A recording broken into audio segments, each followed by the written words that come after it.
Hi, how you doing? Justin here. Today we are checking out 8 Days a Week by the Beatles. Really fabulous intermediate level song. Maybe okay for kind of recently graduates of the beginner course kind of level, but it's got a bar chord in it, so that can make it a little bit tricky. It's an easy bar chord as far as bar chords go, but a bar chord nevertheless. So as usual, I'm going to take you through a real nice simple look at the chords. First of all, we're going to restrict it to just 4 down strums to the bar. Make sure that you've got the bar lengths and the chords and all of that sort of stuff sorted out first. Then we'll talk about the rhythms, and then I'll take you through that kind of fancy chord thing that you can use for the intro as well, which sounds pretty cool. A little bit tricky getting right up the dusty end there. You'll definitely need a cutaway or an electric guitar if you're going to do that. Okay, so let's go through these chords now, keeping it nice and simple. 4 down strums to the bar. Again, it's always useful to write these things down, just to write the chords down. I'll always be calling the chords once per bar unless I specify otherwise, if we get like more than one chord in a bar. So we're starting off on a D chord. So we got this. 3, 4, D, I need your E, babe. G chord, then to D. D and then it's E chord. G and then to D. B minor me, G me. B minor me and then E me. D and then an E chord, G, 8 days a D. Okay, that's the verses and the choruses. So the verse, D, E, G, D, D, E, G, D. Fairly simple 8-bar sequence there. The chorus, B minor, G, B minor, E, D, E, G, D. Okay, lots of little patterns there. Can be really helpful to write these things out like four bars on a line kind of thing. So you'd have D, E7, G, D, D, E7, G, D. You'll start to see the symmetry there. I mean, that one's just a 4-bar sequence repeated. But then the next section, the B minor, G, B minor, E, and then D, E7, G, D. So writing it down that way, it'll help you solidify the order of the chords, and when you write it down, you've got another reference. You're not just thinking about it. You can start to see the patterns clearer, particularly in a tune like this. The only other section to look at, well, we got the middle bit. So 8 days a week, I love you. 8 days a week, it's not enough to show I care. And I always struggle with the melody for that last little bit. But anyway, it's 2 bars of A, so 8 days, a second bar to B minor, and it's B. So it's 2 bars of B minor. You can either strum it once and let it ring out for the 2 bars, or 1, 2, 3, 4, 1, 2, 3. Then E, 2, 3, 4 for a second bar of E. G, 2, 3, 4, A, 2, 3, 4, and A down. Okay, let's talk about the strumming now, and there's a few different patterns that work, but a really good starting point is just to use Old Faithful. So down, down, up, down, down, down, up, down. It just works. It's really simple. It's the kind of pattern that after you've practiced it a bit, you should find comes fairly naturally, and applying it to this one. So, oh, I need your love, babe. Guess you know it's true. Hope you need my love, babe, just like I need you. Hold me, love me, hold me and love me. Ain't got nothing but love, babe. Old Faithful works real well, but another thing you might like to try is putting on a heavy muted backbeat. So putting a little muted hit on beats 2 and 4. So you'd end up with this 1, 2, and 3 and 4. 1, 2, and 3 and 4. 1, 2, and 3 and 4. Down, mute, up, mute. Down, mute, up, mute. Down, mute. Okay, there's lessons on the intermediate course about how to do this percussive hit. Okay, this part of the hand has to come down first. You should be able to do it without having this hand on the fretboard. Okay, a lot of people feel like that they can lift the chord up or mute with those fingers, but you should be able to do it just with that hand. So that part of your hand hits the strings first, and then the pick comes down a nanosecond afterwards. Okay, so that's how you want to practice that. So down, mute, up, mute. Down, mute, up, mute. Oh, I miss your love, babe.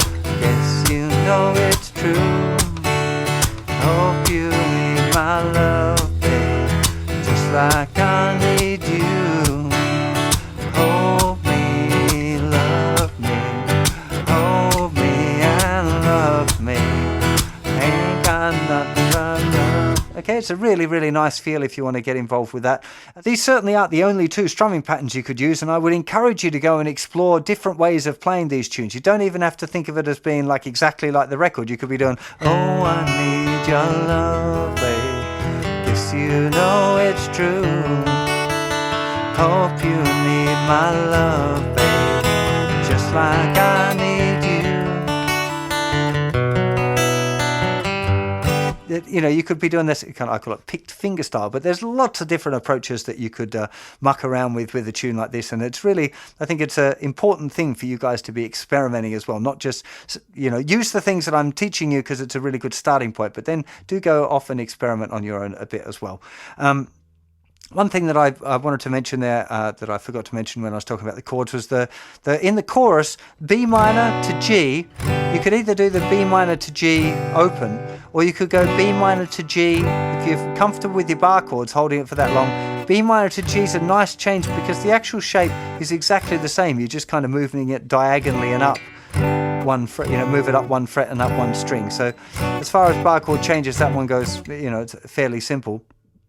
And one other thing I noticed myself doing is sometimes adding things like sus chords in, particularly on the D. You've got sus4 and sus2 that you could add in as well. Oh, I need your love, babe. Yes, you know it's true.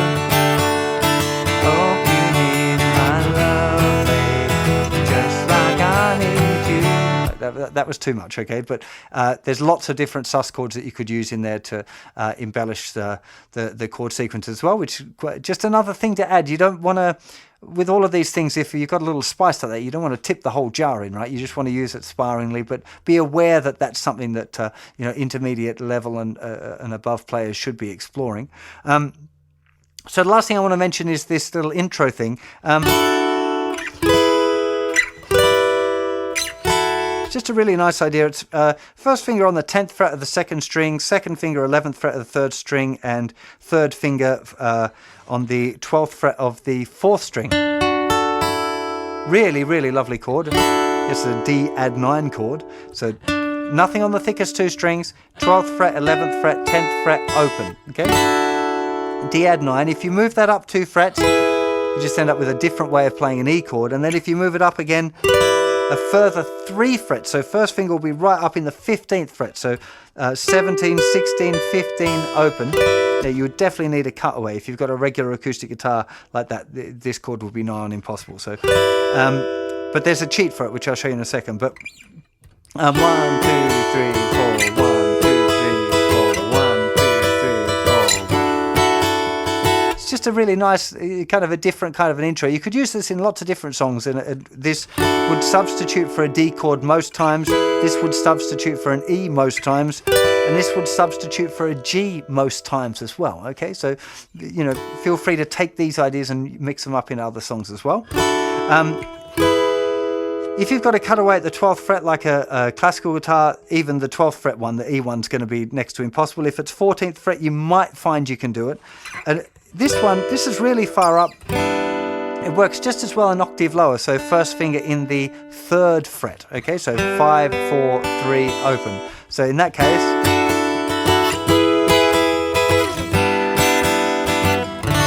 and that also makes for a nice ending. Okay, to do this one. We did this the first time, second time,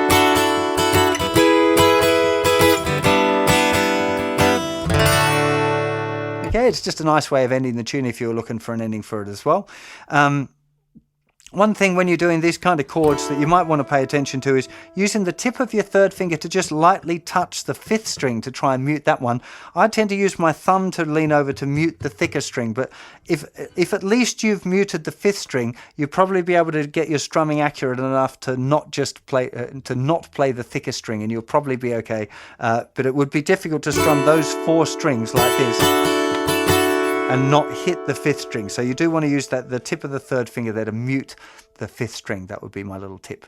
I think that's about it for this tune. I hope you have a lot of fun exploring it. There'll be a link below to the website where you'll find related lessons on how to use your sus chords and playing with the thumb over and all that sort of stuff, as well as related songs, more songs by the Beatles, more songs at this level, all nicely organised for you there. If you are watching on YouTube, please do hit that subscribe button before you go. I really appreciate your support. I'll see you for plenty more lessons very soon. You take care of yourselves. Bye-bye.